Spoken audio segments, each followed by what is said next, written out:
깜짝 게스트가 있는지 몰랐네요. 오늘 읽은 본문은 매우 짧지만 우리에게 전하는 메시지는 중요한 내용을 담고 있습니다. 1절은 그러므로로 시작합니다. 이것은 앞의 내용을 받아 결론을 내리는 접속사라 하겠습니다. 그러므로 히브리서 1장의 내용이 무엇인지 우리는 알 필요가 있습니다. 그동안 여러분들이 설교 말씀을 잘 들으셨겠지만 다시 정리하는 차원에서 다루고 오늘 본문으로 나아가도록 하겠습니다. 디아스포라 유대인이 유대교에서 그리스도교로 회심한 그 순간부터 기존에 몸담았던 유대교로부터 회유와 탄압을 받게 되는데 이 상황이 결코 쉽지 않습니다. 특히 자신의 가족이나 친척이 아직 유대교를 믿고 있다면 말입니다. 아프리카에서 이슬람 권역에서 사역하시는 선교사님이 이슬람교를 믿는 사람을 전도하기 어려운 이웃에 대해 이렇게 말하는 것을 들었습니다. 이슬람은 마을 단위로 믿는다고 합니다. 그래서 회당의 주교가 이장을 겸하는 경우가 많아서 모든 행정적인 업무를 이장이자 주교를 통해서 해야 한다고 합니다. 예를 들어 장례를 치르거나 아이 출생 신고 등등 모든 것을 그를 통해서 해야 되는데 이슬람 교도가 아니면 처리를 안 해준다고 합니다. 그러므로 개종하는 즉시 사회적인 접촉점이 사라지게 됩니다. 그보다 더 심각한 것은 개종하는 순간부터 살해 위협과 폭력에 노출되기에 개종자는 마을을 떠나야 합니다. 그래서 선교사님이 갈 곳 없어 함께 사는 개종자만 10명이 넘어간다고 합니다. 그러므로 개종을 위한 전도가 우리가 생각하던 복음을 전하는 것에서 끝나지 않고 그 사람의 인생을 책임져야 해서 쉽지 않다고 말합니다. 마찬가지로 디아스포라 유대인들도 외국에 살지라도 유대인들은 자신들만의 공동체를 형성하며 살았기에 유대교에서 기독교로의 회심은 많은 희생과 결단이 동반해야 했습니다. 회심한 사람들이 모여 그리스도 공동체를 형성한다면 다행이지만 처음부터 그것이 쉽지는 않았을 것입니다. 그런데 문제는 로마의 탄압입니다. 로마의 탄압은 생명을 위협하는 수준이니 개종자들은 이때 시험에 빠지게 되는 것입니다. 유대교로 돌아가면 익숙한 신앙생활을 유지할 수 있고 탄압도 사라지고 조금만 돌려 생각하면 유대교도 같은 하나님을 믿는 것이니 문제될 것이 없다고 생각되기 때문입니다. 그래서 히브리서 저자는 예수님과 유대교가 신봉하는 천사와 모세와 대제사장 아론과의 비교를 통해 왜 우리가 예수를 믿어야 하는지 변증하고 있습니다. 비교할 대상도 아닌 대상과 예수님을 비교함으로 저자는 흔들리는 유대인들에게 명확한 메시지를 전달하고 있습니다. 너가 창조주이신 예수를 버리고 천사를 숭상하는 유대교로 가겠다고? 너가 만유의 주관자이신 예수를 버리고 모세를 더 높이 여기는 유대교로 가겠다고? 우리를 진정으로 구원하는 예수를 버리고 모형으로 제시된 제사를 따르는 유대교로 가겠다고 계속해서 묻는 것입니다.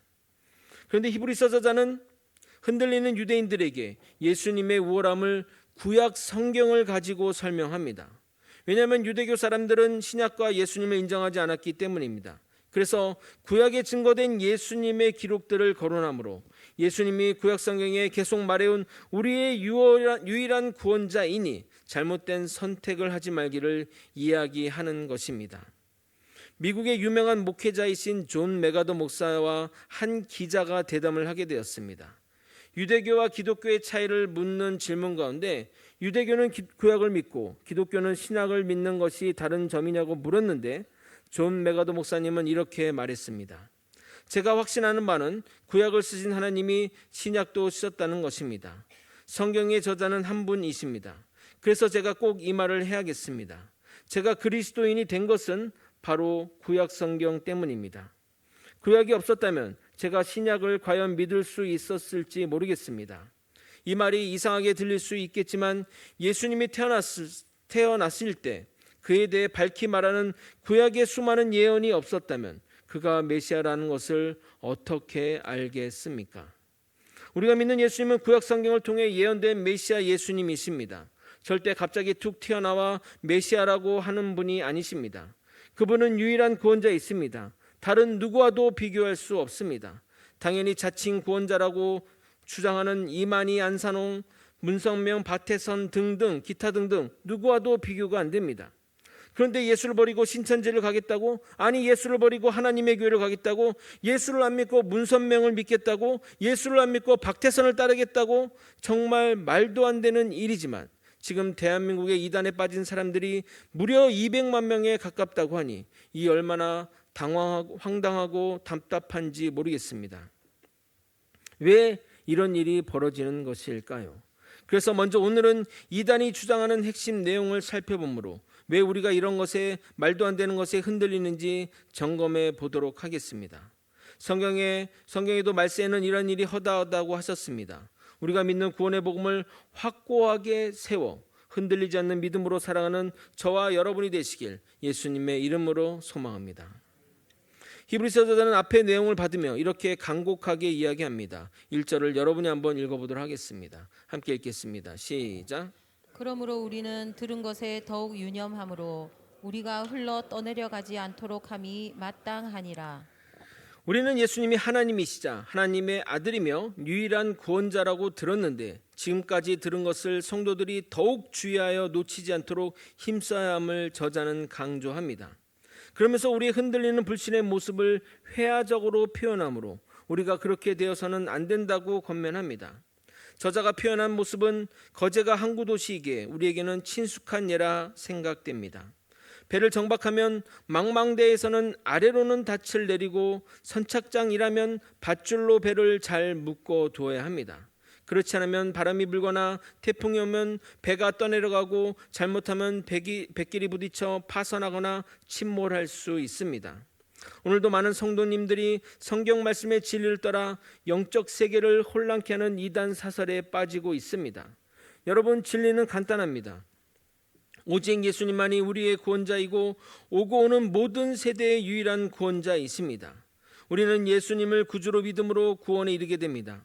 그런데 왜 사람들이 흔들리는 것일까요? 그 이유를 설명해 드리도록 하겠습니다. 여러분은 예수를 버리고 유대교로 돌아가겠다는 사람과 예수를 버리고 이단에 가서 교주를 신봉하는 또는 교주를 따르는 사람이 이해가 되지 않을 것입니다. 그러나 이단의 주장을 들으면 충분히 미혹될 수 있겠다 생각이 됩니다. 오늘 여러분에게 말하는 내용은 이단의 핵심 내용이니 잘 들어주시기 바랍니다. 다른 내용도 중요하지만 이것에만 미혹되지 않으면 이단에 빠지지 않게 됩니다. 반대로 이것이 흔들리면 여러분도 이단의 주장에 편혹될 수 있습니다. 우리는 유일한 구원자인 예수님을 믿는 사람입니다. 예수님 외에 다른 구원자가 없으므로 다른 길로도 갈 수가 없습니다. 그런데 다른 길이 있다고 믿는 사람이 있습니다. 그것이 첫 번째는 이단들이고 두 번째는 종교다원주의 사상을 따르는 사람들입니다. 둘의 핵심 내용은 동일합니다. 이단들은 자신들의 구원이 이단의 교주를 통해서 이루어진다고 생각하니 참 한심하다고 생각할 수 있지만 그들은 시대별 구원자론을 믿기 때문에 가능한 일입니다. 시대별 구원자론이 무엇이냐면 시대별로 하나님은 구원자를 세웠다는 겁니다. 그래서 출애굽 때는 모세를 세우고 사사 시대는 각 사사를 통해 이스라엘 민족을 구했고 바벨론 포로 시기에는 선지자와 다니엘과 같은 인물을 통해서 그리고 로마 시대에는 예수님이 이스라엘 백성을 구한 것처럼 지금의 시대에는 우리 교주가 그 역할을 한다는 겁니다. 시대별로 각각의 구원자가 따로 있다는 말입니다. 이런 이야기를 처음 들으면 말도 안 된다고 생각하실 것입니다. 그러면 그들은 여러분에게 이렇게 물어봅니다. 예수님이 유일한 구원자이면 예수님이 오시기 전 구약의 백성들은 어떻게 구원받겠느냐? 복음이 전파되지 않았던 때에 우리나라 사람들은 어떻게 되는 거냐 묻습니다. 이러한 질문은 오래전부터 기독교에서 나오던 질문이고 사실 뚜렷한 답을 못하는 질문 중 하나입니다. 답이 없는 것은 아니지만 하나님이 말씀하지 않았기에 우리는 답을 하지 않는 것입니다. 우리 신앙생활의 제일 원칙 중 하나는 성경이 말하는 데까지만 궁금해하자입니다. 그 이상을 답하거나 성경 너머로 말하기 시작하면 이단 사상에 빠질 수밖에 없고 본인이 하나님이 되는 것입니다. 믿음 생활을 하게 되면 수많은 의문과 질문을 접하게 됩니다. 구원에 관한 예정론에 대한 질문도 참 어렵고 창조의 이야기도 참 쉽지 않습니다. 종말에 대한 부분도 이곳저곳에서 다양한 이야기를 해서 혼란스럽기 여지없습니다. 그러나 성경에 근거하지 않은 것은 다 거짓입니다. 저도 성경에 근거하지 않고 제가 생각한 것을 여러분에게 말하고자 한다면 굉장히 논리적인데도 성경에 의문되는 것을 모든 것을 답할 수 있습니다. 물론 이단들은 자신들의 주장을 뒷받침하는 성경적 근거를 제시합니다. 그러나 그들이 제시하는 성경적 근거는 문맥적 의미나 문법적 의미를 전혀 고려하지 않고 자신이 원하는 문장만 따와서 사용하는 것입니다. 논리 전개에 따르지 않은 문장을 자기식으로 취해 인용하는 성경 구절이라는 겁니다. 그런 식으로 성경 구절을 이용하면 우리의 구원자는 부처라고도 할 수 있습니다. 제가 한번 예를 들어드린 것 같은데 이해를 돕기에 다시 한번 예를 들어드리도록 하겠습니다. 여러분 이 노래 아십니까? 원숭이 똥구멍은 빨개, 빨가면 사과, 사과는 맛있어, 맛있으면 바나나, 바나나는 길어, 길으면 기차, 기차는 빨라, 빠르면 비행기, 비행기는 높아, 높으면 백두산, 백두산 뭐다나 뭐. 네. 여러분 이런 식으로 하게 되면요, 원숭이 똥구멍에서 백두산까지 논리 전개가 가능합니다. 원숭이 똥구멍이 백두산이 될 수 있다는 이런 말입니다.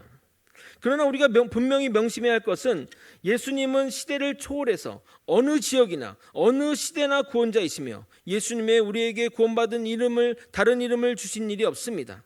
과거나 현재나 미래에도 그리고 세상 끝날까지도 말입니다. 이 사실만 기억하시면 됩니다. 그러나 모세가 구한 것은, 사사가 구한 것은, 선지자가 구한 것은 눈에 보이는 인간의 육신의 몸이지만 예수님이 구한 것은 영원한 생명입니다. 결코 죄인인 인간이 영원한 생명을 구원할 수 없습니다. 그들도 구원받아야 할 대상이기 때문입니다. 이것을 절대 명심하시길 바랍니다.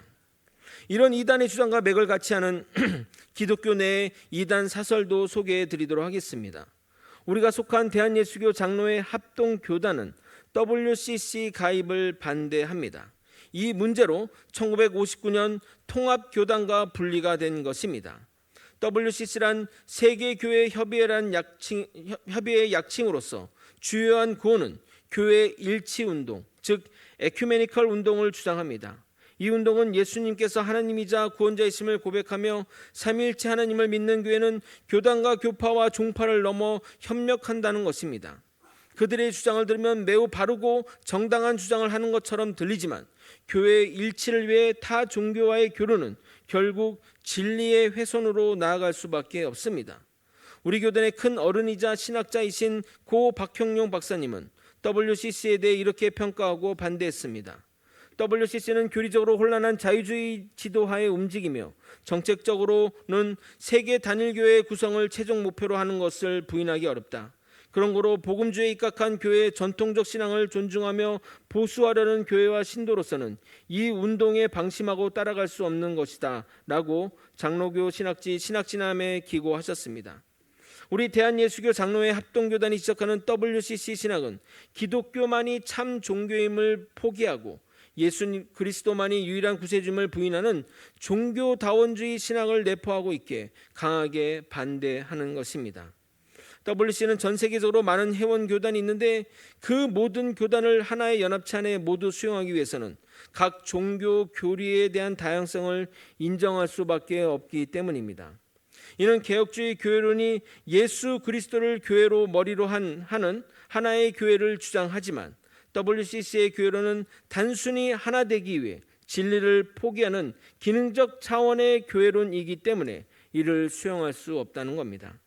그럼 종교다원주의가 무엇인지 간단하게 설명해 드리도록 하겠습니다. 우리가 계룡산을 오른다고 생각하면 정상에 오르는 길이 여러 가지 길이 있을 것입니다. 숲소리 공원 쪽으로 가도 되고 거제 여상 앞쪽으로 가도 되고 고현 쪽에서 올라가도 됩니다.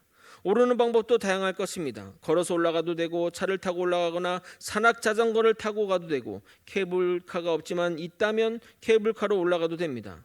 또는 비행기에서 낙하산을 타고 내려올 수도 있습니다. 이처럼 정상에 오르는 길과 방법이 한 가지뿐이겠느냐? 마찬가지로 구원에 이르는 길도 다양하다고 주장하는 겁니다. 그러나 결국에는 모두가 정상에서 만난다고 말합니다. 이 주장의 출발도 이단들의 주장과 동일합니다. 예수를 알지도 못하고 듣지도 못하고 죽은 사람은 어떡하냐? 듣고 안 믿으면 책임이 있지만 듣도 보도 못했는데 예수를 모른다고 구원받지 못하는 것은 하나님의 공의에 어긋나는 것 아니냐? 사랑의 하나님이 너무한 것 아니냐? 그러기에 각 나라 각 종교마다 구원자를 주어서 그들을 통해 구원에 이르게 한 것이라고 말합니다. 즉 올라가는 방법과 길은 달라도 위에 올라가면 하나라고 말하는 것입니다. 그러면서 그들이 내세우는 증거 중 하나는 각 종교마다 비슷한 면이 많은 것을 내세웁니다. 불교의 자비나 기독교의 사랑 인애는 얼핏 보면 비슷한 내용으로 보입니다. 각 종교의 율법 교리가 비슷한 것도 그런 이유라고 주장합니다. 그래서 하나님이 기독교는 예수를 통해, 불교는 부처를 통해, 이슬람은 마호멧을 통해 구원의 길을 예비하셨고 결국 그것을 통해 각자 올라가면 진리는 하나라고 말합니다. 매우 설득력이 있다고 생각됩니다. 그러나 이 주장의 핵심은 예수 외에 다른 구원의 길이 있다는 것입니다. 우리 기독교는 진리를 찾아 올라가는 종교가 아닙니다. 진리이신 예수님이 우리를 향해 찾아오신 종교입니다. 기독교가 말하는 구원은 인간의 노력으로 얻는 것이 아닙니다. 구원의 산은 결코 인간의 힘으로 올라갈 수 있는 산이 아니기에 올라가고자 한다면 모두 다 떨어져 죽거나 얼어 죽을 것입니다. 대한해협을 수영으로 건널 수 있어도 태평양을 건널 수 없는 것처럼 말입니다. 물론 종교마다 비슷한 내용이 있는 것이 신기할 수 있습니다. 그러나 성경에도 하나님을 알만한 것을 우리에게 주셨다고 말씀하셨습니다. 우리는 이러한 일반 은총으로 주님을 어느 정도 볼 수 있는 것입니다. 로마서 1장 19절 20절은 이렇게 말합니다. 이는 하나님을 알만한 것이 그들 속에 보임이라. 하나님께서 이를 그들에게 보이셨느니라. 창세로부터 그의 보이지 아니하는 것들 곧 그의 영원하신 능력과 신성이 그가 만드신 만물에 분명히 보여 알려졌나니 그러므로 그들이 핑계하지 못할 것이니라.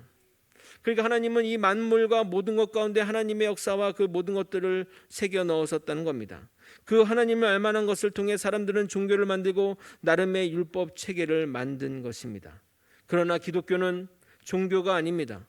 먼저 하나님이 인간을 사랑하셨고 그것을 통해 인간이 하나님께 나아가는 진리입니다. 그래서 다른 종교는 인간이 만들었다면 기독교는 하나님이 만들었다고 말하는 것이 맞습니다. 왜냐하면 하나님이 아브라함을 택하셔서 하나님의 말씀을 따르는 민족을 만드신 것처럼 우리를 부르셔서 하나님의 백성을 만드셨기 때문입니다. 왜 다른 종교는 인간이 만든 종교라 말하고 기독교는 종교가 아닌 진리에 관한 신앙이라고 말하는 것일까요?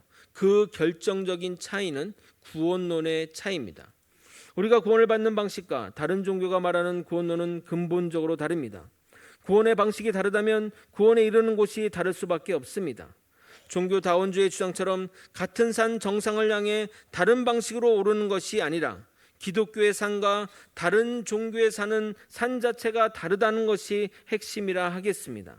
비교를 통해 설명해 보겠습니다. 어느 종교나 종교 안에는 따라야 할 법도가 있습니다. 세상의 종교는 그 법도와 규례를 따름으로 구원에 이른다고 말합니다. 물론 기독교에도 법도가 있습니다. 그러나 우리 기독교는 그 법도를 구원의 조건으로 주신 것이 아니라 구원받은 자가 앞으로 살아야 할 규칙으로 주신 것입니다. 성경의 사건을 보면 더욱 명확해집니다. 출애굽기를 보면 고통으로 울부짖는 백성의 기도를 들으시고 그들을 애굽에서 구하신 다음에 시내산에서 율법을 주셨습니다. 먼저 율법을 지키면 그것을 지켰으니 구해 주신 것이 아니라 구원받았으니 구원받은 백성에 맞는 삶을 살아가고 율법을 주신 것입니다. 만약 여러분의 자식이 물에 빠져 살려주세요, 구해주세요 하고 해서 달려갔는데 물에 빠진 자식을 보고 내가 구해줄 테니 앞으로 너 내 말 잘 들어, 안 그러면 구해주지 않을 거야 라고 할 부모가 있습니까? 또는 너 구원받으려면 몇 점이 넘어야 하는데 그 점수에 모자라더라, 그래서 난 널 구해줄 수 없어 라고 하는 부모가 있냐 이 말입니다. 일단 그 자식이 망나니일지라도 일단 묻지도 않고 따지도 않고 물에서 구해놓고 이제 새 생명을 얻었으니 새 생명의 말씀대로 살아라 하는 것입니다. 그래서 세상의 종교는 구원에 이르는 길이 우리의 행위에 있다고 말하지만 기독교가 말하는 구원은 전적인 하나님이 베푸시는 은혜이기에 차원이 다른 것입니다. 로마서 3장 20절에서 24절 여러분과 함께 번갈아 읽도록 하겠습니다. 제가 먼저 읽겠습니다. 그러므로 율법의 행위로 그 앞에 의롭다 하심을 얻을 육체가 없나니 율법으로는 죄를 깨달음이니라. 이제는 율법 외에 하나님의 한 의가 나타났으니 율법과 선지자들에게 증거를 받은 것이라. 곧 예수 그리스도를 믿음으로 말미암아 모든 믿는 자에게 미치는 하나님의 은이 차별이 없느니라. 모든 사람이 죄를 범하였음에 하나님의 영광에 이르지 못하더니 함께 읽겠습니다. 그리스도 예수 안에 있는 속량으로 말미암아 하나님의 은혜로 값없이 의롭다 하심을 얻은 자 되었느니라. 아멘. 하나님이 주신 율법은 우리 인간은 결코 그 율법의 조건을 맞출 수 없습니다. 그러니까 모든 사람들이 다 죄인이 된 겁니다. 모두 다 구원받을 수 없는 상태가 된 것입니다. 그래서 하나님이 은혜로 우리를 구원하신 것입니다. 이단들도 말로는 은혜를 말하지만 계속해서 성도들에게 행위를 강조합니다. 이렇게 해서 14만 4천 안에 들겠느냐며 이런 식으로 해서 10골을 받겠냐고 거의 협박에 가깝게 말합니다. 왜냐하면 그들의 목적은 신도들의 헌신과 돈이기 때문에 행위를 강조하지 않을 수 없는 것입니다. 모든 이단들은 종교 사기입니다. 교주 본인 스스로 하나님이 아닌 것을 모르겠습니까? 저는 정말 종교에도 이런 사기죄를 적용해서 교주들을 잡아가둬야 한다고 생각합니다. 이렇게 여러분에게 말씀으로 강조하고 가르치는데도 이단에 빠지는 분이 계실까 생각이 듭니다. 절대 이 사실을 깊이 새겨 떠내려가는 성도가 되지 않기를 소망합니다. 히브리서 저자는 우리에게 진리에 벗어나지 말라고 말하면서 우리가 믿는 성경 말씀에서 이탈하는 것을 경고하고 있습니다. 2절과 3절은 서로 조건절과 결과절로 연결되어 있는데 먼저 조건절인 2절을 읽도록 하겠습니다. 천사들을 통하여 하신 말씀이 경고하게 되어 모든 범죄함과 순종하지 아니함이 공정한 보응을 받았거늘. 2절의 천사를 통하여 하신 말씀은 무엇을 의미하는 것일까요? 문맥적으로 따라보면 구약의 율법을 의미합니다. 아니 구약의 율법은 하나님이 시내산에서 모세를 통해 기록한 것이 아닌가요? 라고 생각할 수 있는데 하나님이 천사를 통해 모세에게 전달되어 기록된 것입니다. 출애굽기를 보면 모세가 율법 받는 장면이 자세히 기록되어 있지 않지만 갈라디아서에 이런 내용을 확인할 수 있습니다.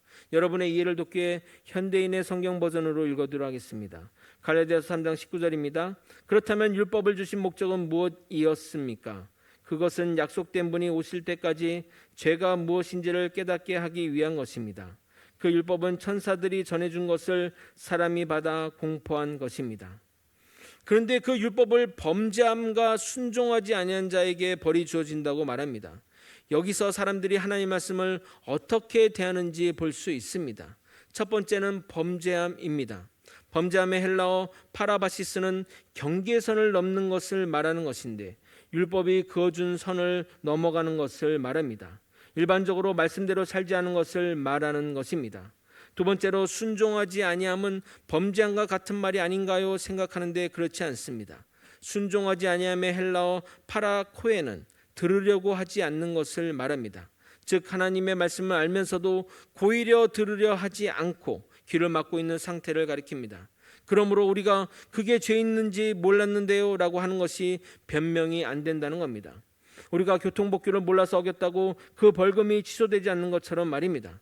그러므로 말씀을 어기는 것, 말씀을 들으려고 하지 않는 것 모두 말씀에 어긋난 것이라고 벌을 받는 대상이 되는 거라고 말하고 있는 것입니다.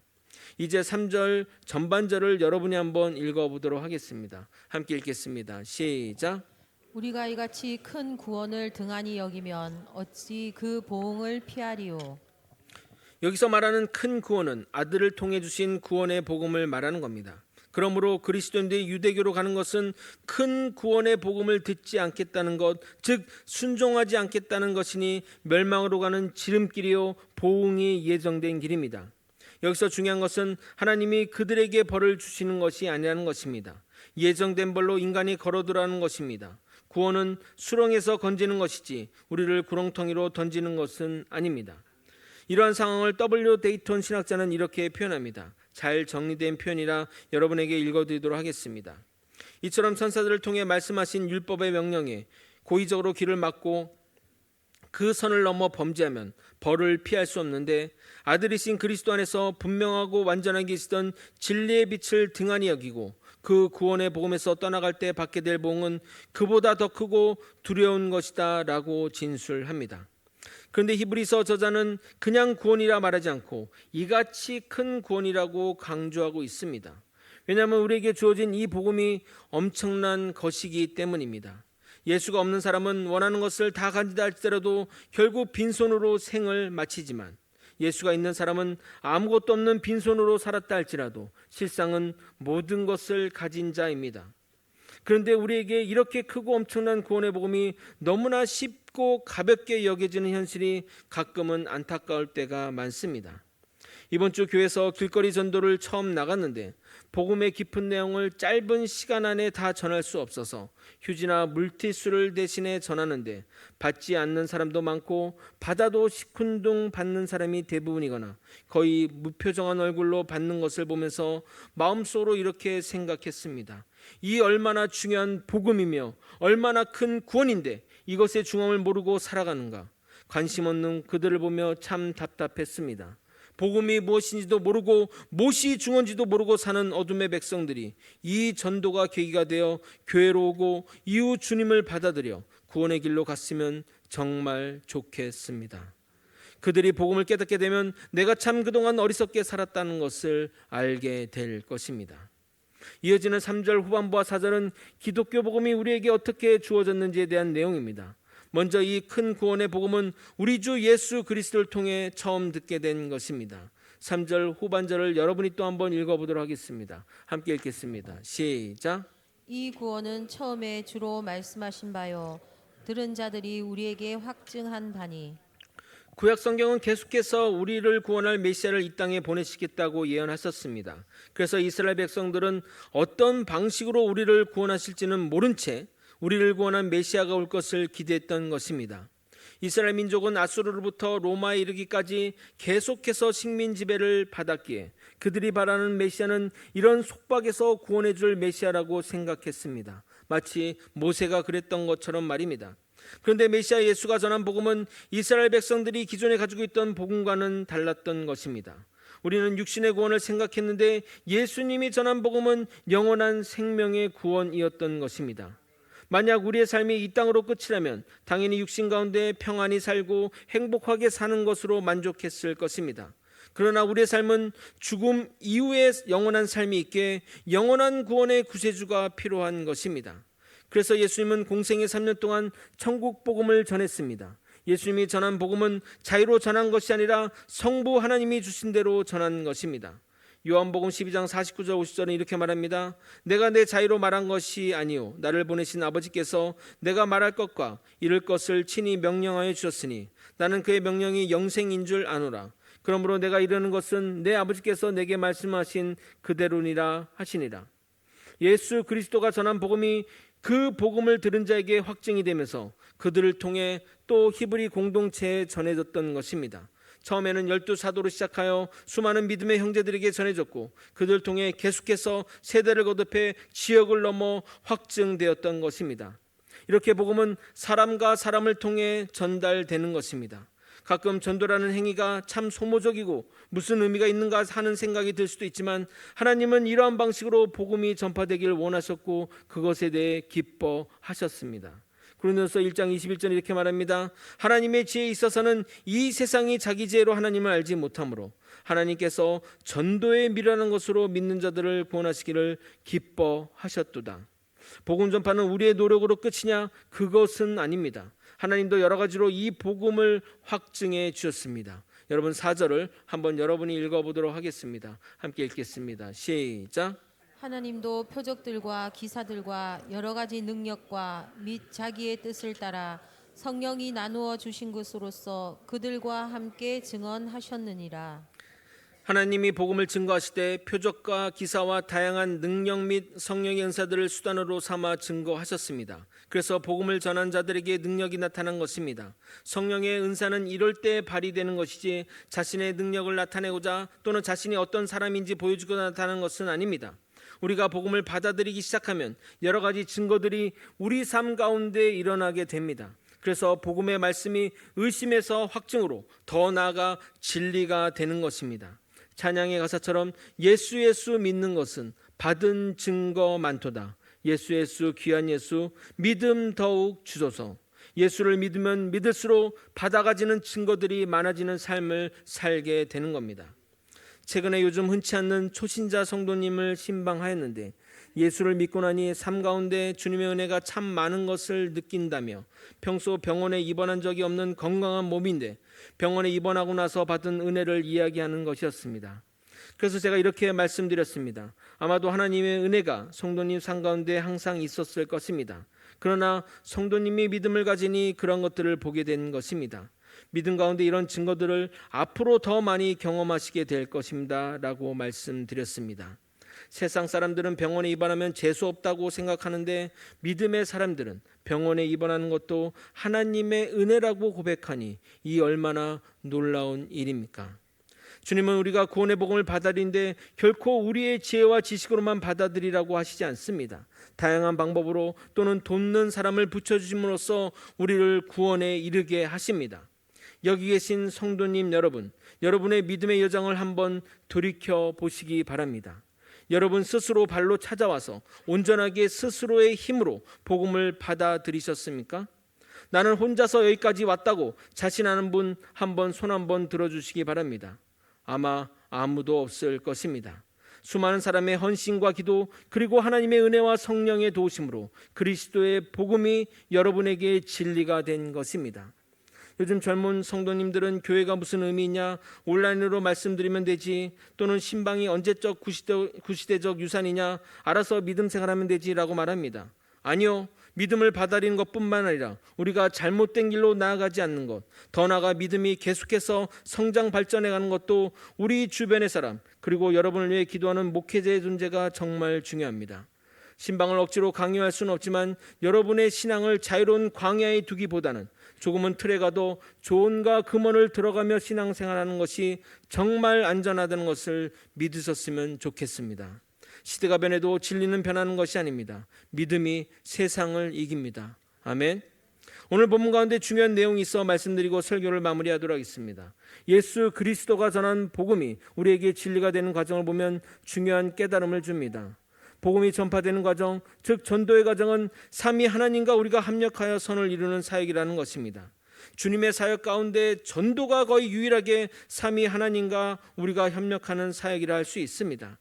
성자 예수님이 구원의 복음을 이루시고 그 복음을 우리에게 가르쳐 주었으며 성부 하나님이 계획한 구원이 우리에게 받아지도록 여러 가지 기사와 표적과 능력을 펼치셨으며 성령 하나님이 개개인에게 역사하여 복음을 받아들이게 하는데 그 도구로 우리를 사용하셨다는 것입니다. 우리는 전도를 너무 쉽게 생각하는데 하나님은 죄인 한 명이 회개하는 것이 회개할 것 없는 99명의 의인으로 기뻐하는 것보다 더 기뻐하신다고 말씀하십니다. 누가복음 15장 7절에 이렇게 말합니다. 내가 너에게 이르노니 이와 같이 죄인 한 사람이 회개하면 하늘에서는 회개할 것 없는 의인 99으로 말미암아 기뻐하는 것보다 더하리라. 우리에게 주어진 이 값진 복음을 자신을 위한 것으로만 썩게 내버려 두지 말고 널리 전파하여 주님께는 큰 기쁨이며 우리에게도 주님을 향한 영광이 되기를 예수님의 이름으로 소망합니다. 말씀을 정리하겠습니다. 우리의 유일한 구세주이며 오고 오는 모든 세대의 구세주는 오직 예수님이십니다. 그 예수님을 구약 성경에서 선지자를 통해 증거하셨고 그 계시의 성취로 예수님이 이 땅에 오신 것입니다. 이 세상 어느 누구도 예수의 자리를 차지할 수도 대신할 수도 없습니다. 예수의 영은 오직 예수님의 육체에만 거할 수 있고 다른 누구에게도 임하지 않습니다. 본인이 예수의 영을 입은 예수라고 주장한 자는 적그리스도요 가짜입니다. 이 믿음을 굳게 가져서 거짓 이단 사설에 흔들려 표류하는 믿음으로 살지 않기를 소망합니다. 또한 우리에게 주어진 이 복음이 어떻게 우리에게 진리가 되었는지를 생각하며 나 또한 주의 복음을 내 주변 사람, 내 사랑하는 가족에게, 내가 만나는 모든 사람에게 전함으로 은혜를 잊어버리는 9 문둥병자가 아닌 주님께 감사함으로 복음을 전해 구원받는 축복된 자녀가 되기를 소망합니다. 여러분의 복음 전파에는 삼위 하나님이 함께 하십니다. 여러분을 통해 한 영혼이 구원받으면 그 일로 하나님이 가장 기뻐하십니다. 우리 모두 사람을 기쁘게 주님을 기쁘게 하는 믿음의 사람이 되시길 예수 그리스도 이름으로 축원드립니다. 아멘. 우리 함께 찬양하고 기도의 자리로 나아가도록 하겠습니다.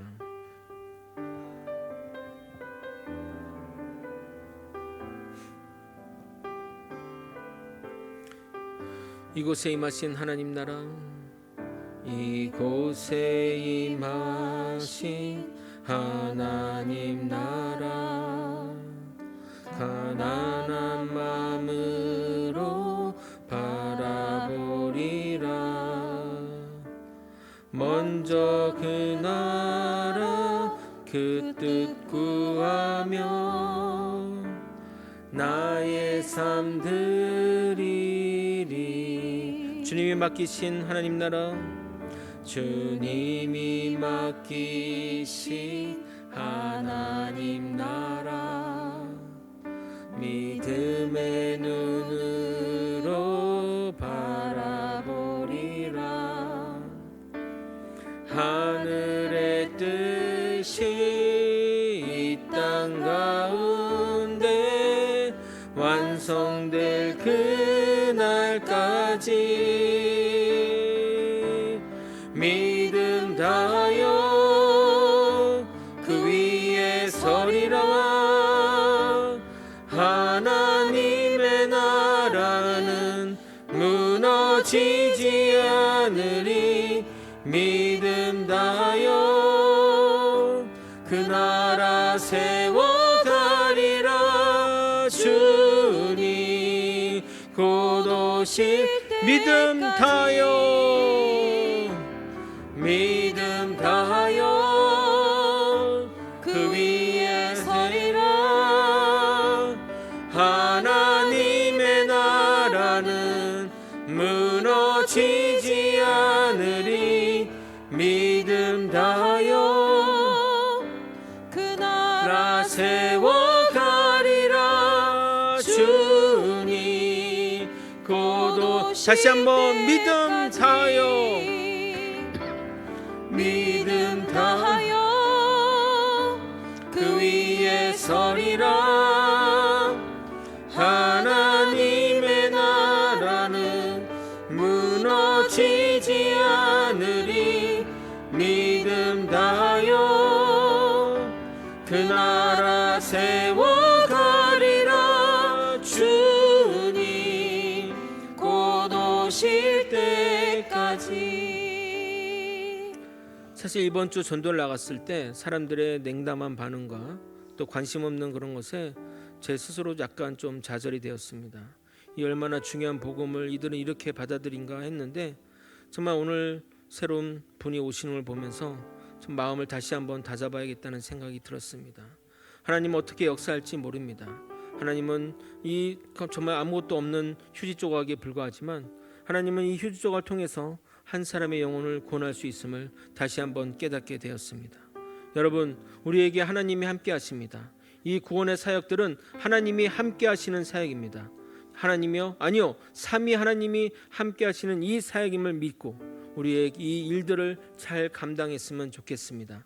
주님 만나는 그날까지 믿음의 나라를 세워가는 우리 모두가 되길 소망합니다. 다 함께 주님의 이름 부르고 통성으로 기도하시겠습니다. 주여, 하나님 아버지, 하나님 맡기신 하나님의 나라, 하나님의 그 믿음의 사명들을 잘 감당하는 우리가 되게 도와주옵소서. 아버지, 전도의 사명 가운데 하나님이 주시는 그 사명을 붙들고 나아가는 우리 모두가 되게 도와주옵소서. 아버지, 전도에 미련한 것으로 하나님이 이루시기를 원하신다고 말씀하셨으니 아버지, 그것이 얼마나 미련하고 답답해 보이는일지라도 아버지, 하나님의 영광을 생각하며 하나님이 기뻐하실 것을 생각하며 나아가는 우리 모두가 되게 도와주시옵소서. 하나님의 복음을 전하는 것, 아버지, 내가 믿는 것을, 내가 사랑하는 예수님을 전하는 것이 이 세상에서 가장 복된 일임을 깨닫게 도와주시고 하나님의 나라와 영광을 위해 아버지, 주의 복음을 전하는 믿음의 길로 나아가게 도와주옵소서. 아버지, 세상에 미혹하는 것들이 너무나 많습니다. 세상에 너무나 거짓들이 넘쳐나고 있습니다. 아버지, 바른 말씀의 선포를 통해 하나님의 진리를 깨닫게 도와주옵시고 우리 성도들 모두가 바른 믿음으로 살아갈 수 있도록 도와주시고 이끌어 주시옵소서. 거짓 믿음에 흔들리지 않게 도와주옵시고 한 명 한 명 정말 믿음으로 살아가게 도와주옵시고 믿음을 바로 세워나갈 수 있게 도와주옵소서. 아버지, 또한 우리의 믿음을 굳건히 하는 것은 하나님의 복음을 전하는 일로부터 비롯됨을 깨닫게 도와주옵소서. 내 믿음을 내가 굳건히 하기 위해서는 내가 가진 믿음을 아버지 주변 사람에게 전함으로써 내 믿음을 굳건히 세울 수 있음을 깨닫게 하여 주옵소서. 언제나 주님의 붙드신 사명들 감당하며 하나님의 은혜 가운데 살아가는 주의 백성들 되게 하시며 하나님의 나라와 영광을 위해 믿음으로 바로 서는 우리가 되게 도와주옵소서. 주의 나라를 위해, 주의 영광을 위해, 주의 하나님의 영광을 위해 살아가는 우리 모두가 될 수 있도록 이끌어 주시옵소서. 믿음으로 서기 원합니다. 믿음으로 서기 원합니다. 하나님의 말씀에 굳게 서서 믿음으로 살아가는 주의 백성들 되게 도와주시고 온전히 주님의 영광을 달려드리는 우리 모두가 될 수 있도록 이끌어 주시고 인도하여 주시옵소서. 하나님 아버지, 지금 세상은 우리를 미혹하는 것들이 넘쳐나고 어떻게든 믿음에서 끌어내리려고 합니다. 세상은 냉담하고 그리스도 복음에 관심이 없지만 아버지 하나님은 전도에 미라는 것으로 하나님의 복음이 전파되기를 원하셨습니다. 그 말은 우리를 사용하시겠다는 겁니다. 우리를 사용해서 하나님의 그 귀한 복음을 전하시겠다는 겁니다. 아버지여, 우리를 사용하여 주옵소서. 하나님의 그 귀한 복음을 전하는 도구로 우리를 사용하여 주옵소서. 하나님과 함께하기 원합니다. 아버지, 말로만 그렇게 말하는 것이 아니라 하나님이 이 전도를 통해서 하나님과 함께하기 원합니다. 하나님의 놀라운 일들이 우리를 통해 이루어지는 것을 보며 하나님의 나라와 영광을 위해 살아갈 수 있도록 이끌어 주시옵소서. 믿음을 바로 세우는 것은 내가 믿고 있는 것을 전함으로써 더 확고히 세워지는 것입니다. 하나님, 이 일에 우리를 사용해 주시고 하나님 이끌어 주시옵소서. 주님이 동행하는 삶, 주님이 함께하는 삶을 누리며 살아갈 수 있도록 역사하여 주시옵소서. 이 모든 건 사랑이 많으신 예수 그리스도 이름으로 기도드리옵나이다. 아멘. 지금은 우리 구주 예수 그리스도의 은혜와 우리 하나님 아버지의 크신 사랑과 성령 하나님의 감동감화 교통 역사하시는 귀한 은총이 오직 주님만이 유일한 구원자이심을 굳게 믿어 표류하지 않는 신앙으로 살아가는 믿음의 성도님 머리 위에, 그 가정 위에, 그리고 거제 소망교회 위에 이제부터 영원히 함께 있을지어다. 아멘.